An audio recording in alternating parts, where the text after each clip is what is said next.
Dans cette vidéo, on va s'intéresser aux boucles en Python.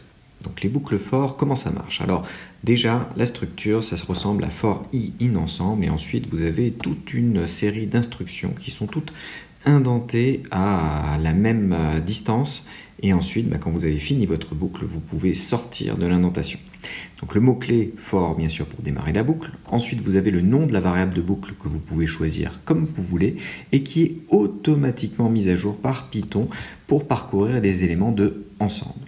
Et donc, indépendamment si vous décidez de le changer à l'intérieur de la boucle. Ensuite, le in, c'est aussi un mot-clé et l'ensemble de valeurs possibles pour i qui peut être parcouru généralement par un range qui vous permet d'avoir un élément parmi n, donc de 0 à n-1, ou alors de aller de a à b, donc b exclu, pour avoir toujours b-a éléments, ou alors parcourir une liste, donc toutes les valeurs à chaque tour de liste, indépendamment de ce que vous faites à la valeur à l'intérieur.